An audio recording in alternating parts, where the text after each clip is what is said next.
E as irmãs, a paz do Senhor, bom dia. Isso aqui vos fala a irmã Cláudia Betânia. O motivo da gravação deste áudio nesta manhã é compartilhar com as irmãs uma visão que o Senhor Deus me deu. E eu temi e tremi. E o Deus da minha vida falou comigo ainda hoje, nesta manhã. E disse para mim: passa para minha igreja. Aleluia. Meus irmãos, e a visão que o Senhor Deus me deu foi esta.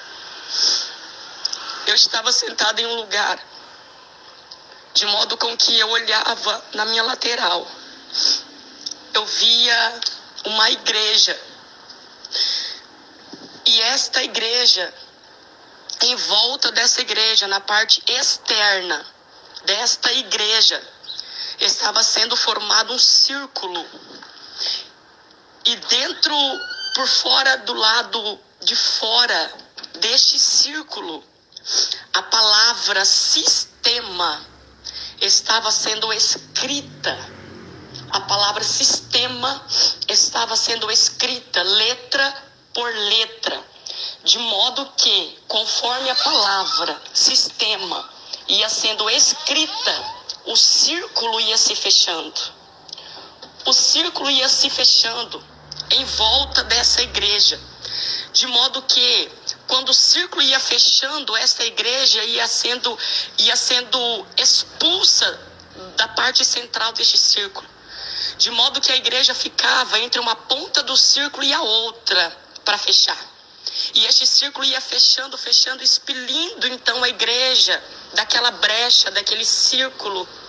E quando eu olhei para aquela igreja, o Espírito Santo falou comigo: Cláudia, o sistema do evangelho modernizado está entrando dentro da igreja de Cristo. O sistema da corrupção está entrando dentro da igreja de Cristo e está expelindo a igreja de Cristo para fora. Mas os remanescentes são essa pequena faixa aí que você está vendo. E eu via, minhas irmãs, apenas a metade do dedo. Era uma faixa etária muito minúscula, muito pequena.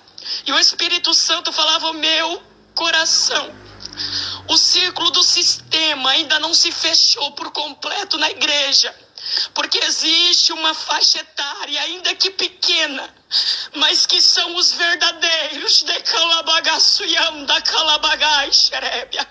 que são os verdadeiros adoradores, que oram, que buscam, que creem no arrebatamento, e que esses não irão negociar o evangelho que é verdadeiro, pregado por Jesus Cristo na cruz do Calvário. E eu olhava para aquele círculo se fechando muito pouco, e eu via, minhas irmãs, muitos crentes, mas muito crente. Os números de crente eram muito grandes, se desviando. E o Espírito Santo falou ao meu coração: Cláudia, em um tempo como este, nunca se ouvirá e nunca se verá tantas pessoas abandonando a fé, deixando o evangelho, não suportando sofrer pelo amor do evangelho, não escolhendo não negociar e não se contaminar com o sistema da corrupção do evangelho moderno que está sendo pregado e reinando dentro das igrejas de Cristo. E eu olhava para aquela multidão de gente desviado. E quando eu olhava para um outro grupo de gente, era aquele grupo que eu ficava confuso, eu não entendia, eu não sabia quem era aquele grupo. E o Espírito Santo ministrava forte ao meu coração e dizia: esses são os mornos, Jesus, que eles não decidiram ainda se querem céu ou se querem inferno. E eles estão mornos, eles não são fervorosos, eles não estão convertidos, eles não estão libertos, mas são mornos, ocupando lugares no altar, ocupando os lugares dentro do círculo de oração, ocupando os lugares dentro da igreja. São mornos, Cláudia, estão neutros. Eles não decidiram ainda não se contaminarem, mas ao mesmo tempo estão contaminados. Decai.